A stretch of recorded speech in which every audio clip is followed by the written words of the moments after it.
আসসালামু আলাইকুম my dear student, তোমরা কেমন আছো? আশা করি ভালো আছো। আমি তোমাদের রাইসুল স্যার। আজকে আরেকটা নতুন ভিডিও নিয়ে এসেছি। এটা ক্লাস 7 এবং 9-10 সবগুলো ক্লাসের জন্য সমানভাবে গুরুত্বপূর্ণ এবং প্রযোজ্য। তো আমি তাপমাত্রার অধ্যায়টা আগেও একটা ভিডিও দিয়েছিলাম, আজকেও একটা দিচ্ছি। এটা হলো তাপমাত্রার যে স্কেলগুলো আছে, সেই স্কেলের সাথে বিভিন্ন স্কেল আছে, যেমন সেলসিয়াস, ফারেনহাইট, কেলভিন, এদের সাথে সম্পর্কযুক্ত ম্যাথ আসে তোমাদের পরীক্ষায়। এটা কমন প্রশ্ন, হয় সিকিউতে আসে অথবা এমসিকিউতে আসে। আমরা কয়েকটা সলভ দেখব।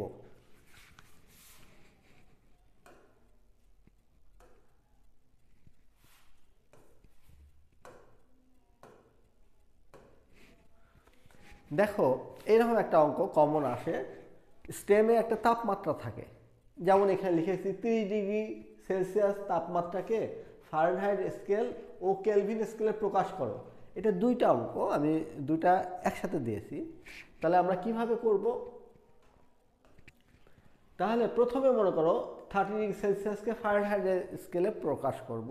তা সেলসিয়াস এবং ফারেনহাইট স্কেলের একটা সম্পর্ক আছে, একটা সমীকরণ আছে। সমীকরণটা আমরা জানি, সেটা লিখব। তাহলে আমরা জানি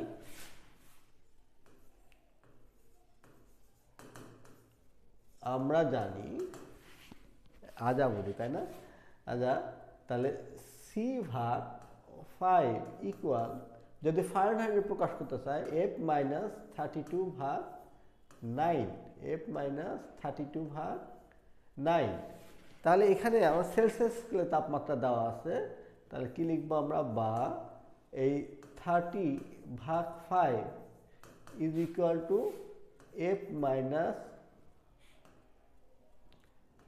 F-32। তাহলে এখানে দেখো, এটা ভাগ 9, এটা যদি কাটি তাহলে কত? 6 হবে না? 6। তাহলে বা এই 6 দিয়ে গুণ করলে কত হবে? F-32 ইকুয়াল 6 নং 54। তাহলে অতএব এফ সমান, এটা পার করে যোগ করলে হতে কত? 86। তাহলে আমাদের যেটা সেলসিয়াস স্কেলে 30°C, সেটা ফারেনহাইটের স্কেলে কত হবে? 86°F। ব্যাস, এভাবে তোমরা সহজেই করতে পারো যে এই সেলসিয়াস স্কেলকে ফারেনহাইট। এবার আরেকটা আছে কেলভিন স্কেলে প্রকাশ করো। তা কেলভিন স্কেলে দেখি আমরা।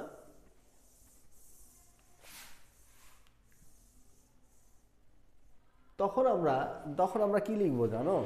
তাহলে কেলভিনের সাথে সম্পর্ক K-273/5। এইখানে মজার বিষয়, দুটার নিচেই 5 আছে না? তাহলে একই সংখ্যা দিয়ে গুণ বা ভাগ করা যায়। তা 5 দিয়ে যদি গুণ করে দাও, তাহলে 5 গুলো উঠে যাবে, গেলে কি হবে? সি সমান K-273। তাহলে সির মান কত? 30। তাহলে বা 30 ইকুয়াল K-273। অতএব কে সমান, এই দুটা পার হয়ে যোগ হয়ে যাবে, 303। তাহলে 30°C সেলসিয়াস স্কেলে হলে কেলভিন স্কেলে হবে 303 কেলভিন। খুব সহজ না? এবং এটা এসএসসিতে যেমন আসে, 3 মার্কের জন্য আসে, ক্লাস 7-এও এরকম অঙ্ক থাকতে পারে। এই তাহলে এটা আমাদের হলো একটা শেষ। 2 নম্বরটা দেখো, বলেছে কি কোন তাপমাত্রায় সেলসিয়াস ও ফারেনহাইট স্কেল একই তাপমাত্রা প্রকাশ করে। মানে এমন একটা তাপমাত্রা বলো যেটা সেলসিয়াস স্কেলেও যা, ফারেনহাইট স্কেলেও তাই। তাহলে আমরা ধরে নিলাম সেই তাপমাত্রাটা কত? এক্স। তাহলে এক্স সেলসিয়াসেও যা, এক্স ফারেনহাইটেও তা। তাহলে তিনের জন্য সলভ করতেছি। তাহলে আমরা জানি তাহলে এটা সেলসিয়াস আর ফারেনহাইট, তাহলে F-32/9, বা তাহলে সেলসিয়াসের জায়গাতেও এক্স আর ফারেনহাইটের জায়গাতেও এক্স। তাহলে এটা যদি আমরা গুণ করি তাহলে কি হবে? 9x সমান 5x 160, তাহলে x এদিক পার করলে হয় কি, বা 4x সমান -160, অতএব x সমান কত, -40 ডিগ্রি। তাহলে এই -40 ডিগ্রি তাপমাত্রা ফারেনহাইট স্কেলেও -40 প্রদর্শন করবে, সেলসিয়াস স্কেলেও -40ই প্রদর্শন করবে। তাহলে এইটা হলো আমাদের সলভ, এইভাবে সূত্রটা প্রয়োগ করবে। দ্বিতীয়টা বলেছে কোন তাপমাত্রায়, সেলসিয়াস আর কেলভিন, তাহলে এখানে তখন কি লিখবো, সেলসিয়াস না লিখে কেলভিন লিখবো, তাই না?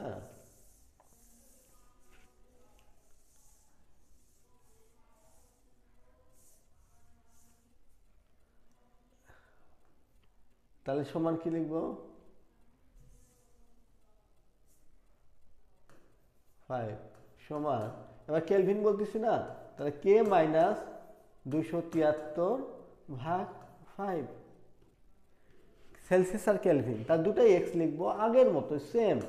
তাহলে x/5 সমান x - 273/5, তাহলে উভয় পক্ষের 5 বাদ হয়ে যাবে, বাদ হয়ে গেলে আমাদের কি হবে, বা দেখো এটা হবে এই যে 5x সমান 5x - 5 গুণন 273, আমি গুণ করলাম না, তাহলে এটা এদিক পার করে যদি আনো, তাহলে 5x - 5x সমান কত, এই -5 গুণন 273, তাহলে এটা কেটে যাবে না, অতএব 0 সমান হবে কত, -5 গুণন 273। যা অসম্ভব, কোনো বাস্তব সংখ্যা ইকুয়াল 0 বা একটা সংখ্যা সমান 0 এটা হওয়া সম্ভব নয়, সংখ্যাটা ধ্রুব রাশি। তাহলে এটা অসম্ভব, অসম্ভব বলেই সেলসিয়াস এবং কেলভিন স্কেলে কখনোই একই তাপমাত্রা প্রদর্শন করবে না। এর আর একটা কারণ আছে, সেটা হলো যদি 2 মার্কের জন্য আসে, সেলসিয়াস এবং কেলভিন স্কেলে দুইটারই মৌলিক ব্যবধান 100। এই মৌলিক ব্যবধান যাদের এক হয় তারা কখনোই একই তাপমাত্রা প্রদর্শন করে না। তাহলে এটা হলো, এবার পড়ছে কি কোন তাপমাত্রায় কেলভিন ও ফারেনহাইট, তাহলে এটা কি হয় বলো তো, এটা আমি সূত্র লিখে দেবো, এটা তোমাদের বাইরের কাজ থাকবে, হ্যাঁ হোমওয়ার্ক, এটা হোমওয়ার্ক করবে। তাহলে এবার কি লিখবে বলো তো, আমরা জানি কেলভিন আর ফারেনহাইট, তাহলে K - 273/5 ইকুয়াল F - 32/9, এই তাহলে বা আগের মতো লিখবো x - 273/5 ইকুয়াল f, f এর জাত কি লিখবো, x লিখবো, তাই না, x - 32/9। ওহো, আমার তো এটা করার কথা ছিল না, করবো না, আর করবো না। তোমরা এই দুটা গুণ করে x এর মান বের করে দেখবে, এটা একটা মান আসবে। তা সেই তাপমাত্রা এই কেলভিন এবং ফারেনহাইট স্কেলে একই তাপমাত্রা প্রদর্শন করে। আশা করি এই তাপমাত্রার এটা শেষ, আর একটা আছে আমাদের,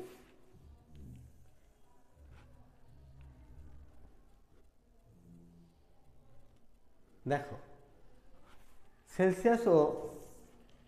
সেলসিয়াস স্কেলে তাপমাত্রার পার্থক্য 5 ডিগ্রি সেলসিয়াস হলে ফারেনহাইট স্কেলে এই তাপমাত্রার পার্থক্য কত হবে? তাহলে ফারেনহাইট স্কেলে তাপমাত্রার পার্থক্য কত হবে? তাহলে সেলসিয়াস স্কেলে তাপমাত্রার পার্থক্য 5 ডিগ্রি সেলসিয়াস হলে ফারেনহাইট স্কেলে এটাও হবে তাপমাত্রার পার্থক্য কত, এটা আমাদের বের করে দেখাতে হবে। একটু মনোযোগ সহকারে দেখো, সহজ অঙ্কটা, কঠিন কিছু না, একদম সহজ। তাহলে এই ধরো সেলসিয়াস স্কেলে যে কোনো একটা তাপমাত্রা C1, তাহলে এইটার এগেনস্টে যে ফারেনহাইট স্কেলের তাপমাত্রা F1 হবে। আর একটা মনে করো C2, তাহলে এটা কি হবে? F2 হবে। যেটা সেলসিয়াসে C1 সেটা ফারেনহাইটে F1, যেটা C2 সেটা F2। এখানে তাপমাত্রা পার্থক্য দেওয়া আছে কত, তো C2 - C1 সমান কত, 5 ডিগ্রি সেলসিয়াস, এটা দেওয়া আছে, এটা প্রশ্ন দেওয়া আছে C2 বিয়োগ C1 সমান 5 ডিগ্রি সেলসিয়াস। তাহলে এই পার্থক্যটা ফারেনহাইট স্কেলে কত? তাহলে আমাদের মানে বাম পক্ষে সেলসিয়াসের পার্থক্য সমান ডান পক্ষে ফারেনহাইটের পার্থক্য দেখাতে হবে। তাহলে আমরা এইভাবে লিখতে পারি, দেখো C2 ভাগ 5 মাইনাস C1 ভাগ 5 ইকুয়াল F2 মাইনাস 32 ভাগ, এটা পরিবর্তন লিখব কি 9 মাইনাস F1 মাইনাস 32 ভাগ 9। এই তাহলে বা 5 কমন, তাহলে C2 মাইনাস C1 সমান 9 কমন, তাহলে F2 minus 32 minus F1 plus 32, তাহলে এটা কাটা, তাই না? এটা কাটা, তাহলে এখানে C2 বিয়োগ C1 মানে কি 5, তাহলে বা 5 ভাগ 5 সমান F2 মাইনাস F1 ভাগ 9। তাহলে এই 5 কাটা, তার মানে কত? F2 মাইনাস F1 সমান কত? 9। তাহলে সেলসিয়াস স্কেলে যেখানে তাপমাত্রা পার্থক্য 5 ডিগ্রি সেলসিয়াস, সেখানে ফারেনহাইট স্কেলে তাপমাত্রা পার্থক্য হবে কত? 9 ডিগ্রি ফারেনহাইট। এইভাবে তোমরা খুব সহজেই করতে পারো। এটা সংক্ষিপ্ত একটা আছে, ডেল দিয়ে ব্যবহার, ডেল পরিবর্তন, এইটাকেই মানে এই জিনিসটা দেখলে না, এটাকেই আমরা এইভাবে লিখতে পারি, ডেল সি ভাগ 5 সমান ডেল এফ ভাগ 9। এটা বড়দের জন্য, ডেল সি এটা 5 ভাগ 5 সমান ডেল এফ বের করতে হবে ভাগ 9, অতএব ডেল এফ সমান 9। এইভাবে বের করা যায়। তাহলে এইভাবে তোমার এই যে কোনো তাপমাত্রা পার্থক্য অন্য স্কেলে যদি বলে সেই স্কেলে পার্থক্য কত, তাহলে তুমি ইজিলি করতে পারবে। আর একটা কথা বলি, এখন সিজন চেঞ্জ হচ্ছে, আমারও সর্দি লেগে গেছে, প্রচুর সর্দি এবং কাশি হচ্ছে। তোমরা তোমাদের স্বাস্থ্যের প্রতি যত্নশীল হবে, কারণ সামনে ফাইনাল পরীক্ষা, এই ফাইনাল পরীক্ষাটা ভালো দিতে হবে। সেই জন্য বাড়িতে তোমরা শরীরের প্রতি যত্ন নেবে আর মনোযোগ সহকারে পড়াশোনা করবে। আজকে সে পর্যন্ত, আল্লাহ হাফেজ।